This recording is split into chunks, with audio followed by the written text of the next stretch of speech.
జూబ్లీహిల్స్ అభ్యర్థిగా మాగంటి సునీత దివంగత MLA Gopinath సతీమణికి ticket BRS అధినేత కేసీఆర్ అధికారిక ప్రకటన అంటూ ఇక అందరూ ఎదురు చూసే వార్తనే ఇది. ఎందుకోసం అంటే ఎవరికి టికెట్ ఇస్తారు, ఏమొస్తుంది, నిజంగా కుటుంబానికైనా, మరి ఇస్తే మరి గతంలో ఇక్కడ కంటోన్మెంట్ లో ఇచ్చినప్పుడు మరి ఆ కుటుంబానికే ఇస్తే మరి ఎందుకు సెంటిమెంట్ కలిసి రాలేదు, మరి ఇప్పుడు వస్తుందా, మరి అలాంటి అవకాశం ఉందా లేదా అనేది ఒకసారి చూసే ప్రయత్నం చేద్దాం. ఇగో జూబ్లీహిల్స్ బీఆర్ఎస్ ఎమ్మెల్యే అభ్యర్థిగా మాగంటి గోపీనాథ్ సతీమణి మాగంటి సునీతను ప్రకటించారు. పార్టీ అధినేత కేసీఆర్ శుక్రవారం అధికారికంగా వెల్లడించారు. దీంతో గులాబీ లీడర్లు కేడర్లో కొత్త జోష్ కనిపిస్తుంది. సిట్టింగ్ ఎమ్మెల్యే మాగంటి గోపీనాథ్ అకాల మరణంతో ఈ స్థానానికి ఉప ఎన్నిక అనివార్యమైన విషయం తెలిసిందే. కేసీఆర్ 20లోని తన farm house party working president KTR, మాజీ మంత్రులు హరీష్ రావు, పద్మారావు, సబితా ఇంద్రారెడ్డి, మహమూద్ అలీస్తో సమావేశమయ్యారు. వారితో చర్చించిన అనంతరం సునీత అభ్యర్థిత్వాన్ని ఖరారు చేశారు.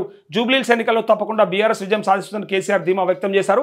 కేటీఆర్ దిశానిర్దేశం జూబ్లీహిల్స్ సిట్టింగ్ స్థానాన్ని నిలుపుకునేందుకు కేటీఆర్ రంగంలోకి దిగారు. నిత్యం జూబ్లీహిల్స్ నియోజకవర్గం బూత్ స్థాయి సమావేశాలను నిర్వహిస్తున్నారు.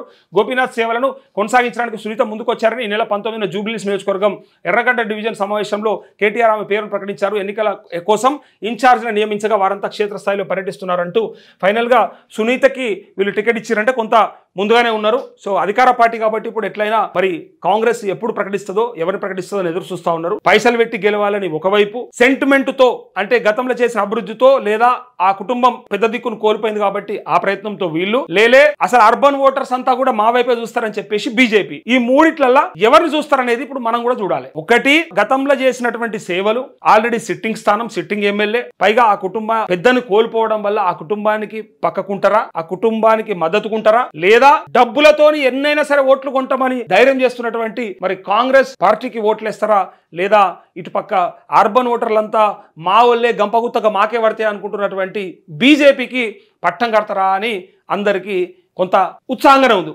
ఉత్సుకతతోనే ఉన్నారు. ఏం జరగబోతుంది, ఏం జరిగే ఛాన్స్ ఉంది, అక్కడ ఎవరు గెలుస్తారు అంటే నేను అబ్జర్వ్ చేసిన కాడికి, నాకు ఎరుకున్న కాడికి అక్కడ ఈసారి పక్కా రిజల్ట్ చూడుర్రి, అది చూస్తున్న వాళ్ళు ఎక్స్పెక్ట్ చేసిన రిజల్ట్ వస్తుంది తప్ప ఇంకొకటి అయితే రాదు. ప్రభుత్వం మీద ఉన్నటువంటి వ్యతిరేకతని డెఫినెట్ గా చూపెడతారనే ఒక అవకాశం ఉందని అక్కడ సర్వే రిపోర్ట్ చెప్తా ఉంది. అయినా కొంతమంది ఫేక్ సర్వేలు, ఫాల్తు సర్వేలు అన్ని చేపించుకొని లేలే కాంగ్రెస్ గా పట్టం కడతారు. ఓ పక్క హైడ్రా, ఓ పక్క మూసి ప్రజలందరినీ ఆగమాగం చేసి హైదరాబాద్ ప్రజలకు నిల్వ నీడ లేకుండా చేసినటువంటి ఆ పేదల గూళ్ళని చెదరగొట్టినటువంటి హైడ్రా, ఆ హైడ్రాని తెచ్చినటువంటి రేవంత్ రెడ్డిని నమ్ముతారని వాళ్ళు భావిస్తా ఉన్నారు. చూద్దాం, బట్ తెలిసిపోతుంది కదా. గ్రామాలలో రైతులను గోసపెట్టి, గ్రామాలలో ప్రజలను ఇబ్బంది పెట్టి, ఇక్కడ హైదరాబాద్ లో మాకు ఓట్లేయలేదని చెప్పేసి వీళ్ళ గూడులు చెదరగొట్టినటువంటి ప్రభుత్వానికి మద్దతుగా నిలబడతారా 2 ఏళ్ల తర్వాత, లేదా వాళ్ళ కోసానికి మాట్లాడే, వాళ్ళ కోసానికి కొట్లాడే, వాళ్ళ కోసానికి ప్రయత్నం చేసే ప్రతిపక్షాలను గెలిపిస్తారనేది మీరే చూస్తారు.